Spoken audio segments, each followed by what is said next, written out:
The debate continues over the proposed coal gasification plant for Rockport. More on what Governor Mike Pence is saying. Plus, another local school district has had its budget approved by the state.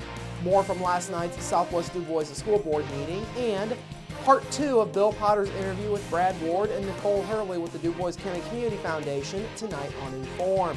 All of that and much more is up next here on the 18 WJTS News.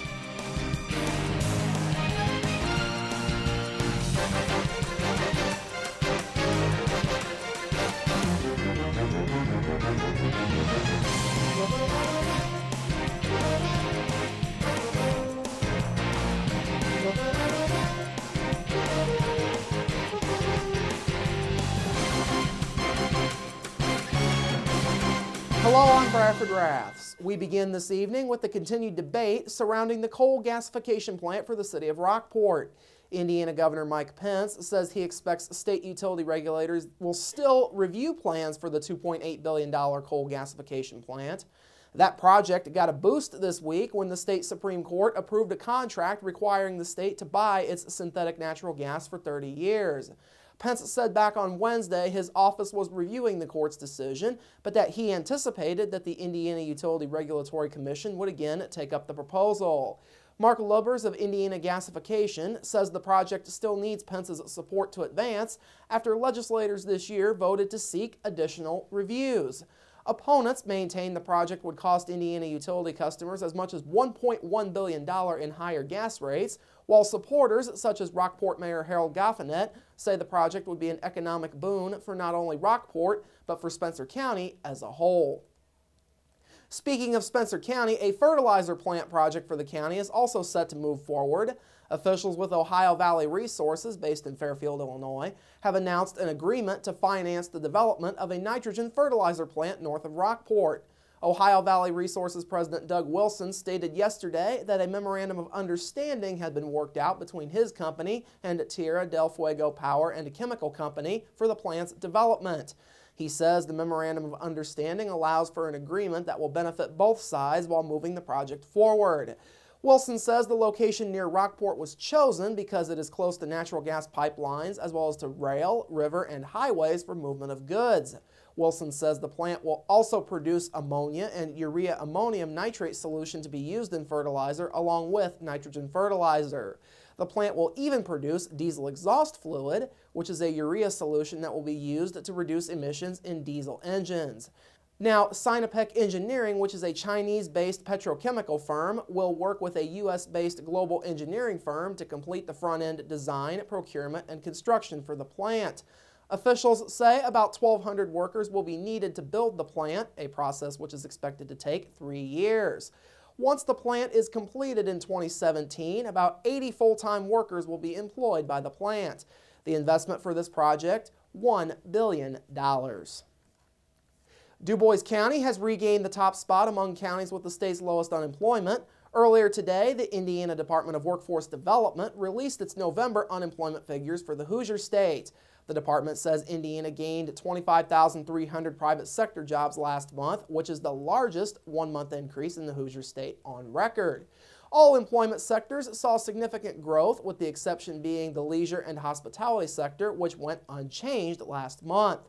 They say employment sectors experiencing the largest increases in hiring over the month were trade, transportation and utilities, construction, manufacturing, and professional and business services. Indiana was responsible for nearly 13% of the nation's private sector job growth last month.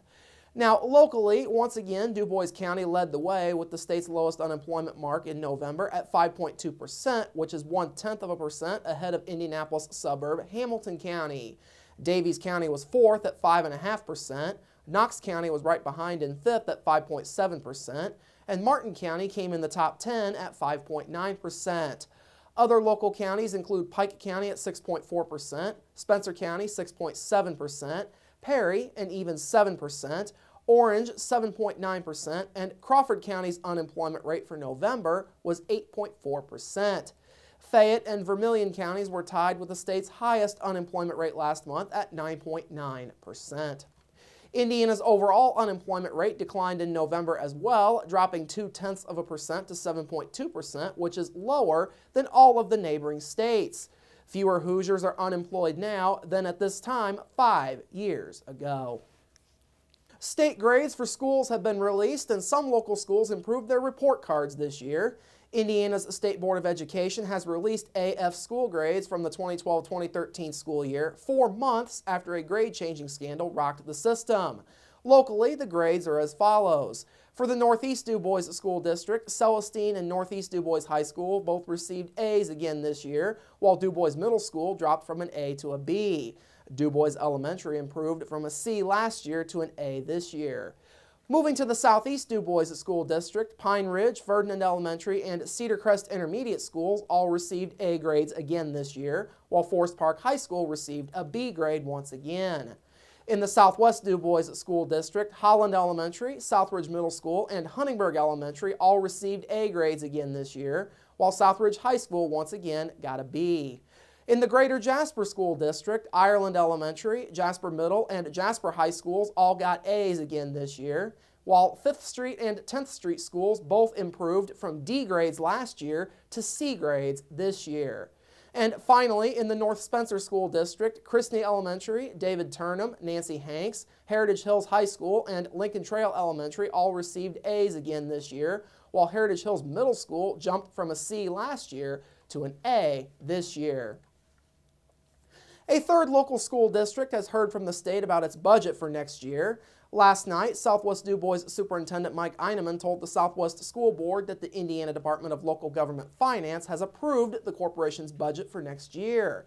Eineman says that compared to what the corporation advertised for and what they received, the district came about as close as possible to what they felt was needed.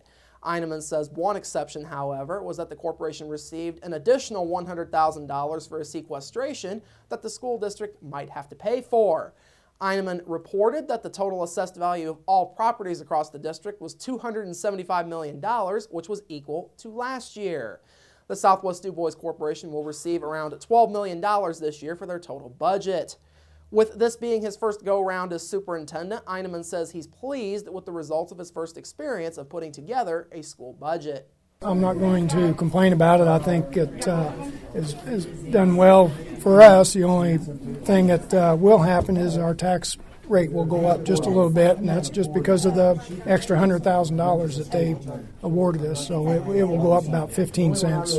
As mentioned, Southwest Dubois is the third district to hear from the state concerning its budget. School officials from the Greater Jasper and Northeast Dubois school corporations reported at school board meetings earlier this week that their budgets for the following year were approved as well. Also last night, the Southwest Board approved the corporation's school calendar for 2014-2015. Among some of the notable changes for next school year will be that school will end 1 week later than it did this year. For the past several years, Southwest students have ended their school year after the second full week of May, which is a week earlier than the county's 3 other school districts. Eineman says the extra week will allow the school corporation to implement more built-in snow makeup days than they had in the past. This year, only 3 snow makeup days were included in the school calendar, and all of those have already been used as a result of the snow and ice storm that hit our area 2 weeks ago. Finally this evening, we have a programming note for you. 18 WJTS TV is set to air special Christmas programming this upcoming week. These will include the St. Joseph's Catholic Church Midnight Mass, which will air at 11 a.m. on Christmas Day, the Salem United Church of Christ Christmas program, which will air at 2 p.m. on Christmas Day, the Sisters of St. Benedict music group Still Point from this past year's Ferdinand Christkindlmarkt, that will air at 3 p.m. on Christmas Day, and the Jasper High School Christmas programs featuring band and choir performances, and that will air at 5 p.m. on Christmas Day. All times are Eastern Time. Coming up after the break, your local forecast, sports with Kurt Gooksell, and part 2 of Inform with Brad Ward and Nicole Hurley of the Dubois County Community Foundation. That's all up next here on the 18 WJTS News. Local people watching local people.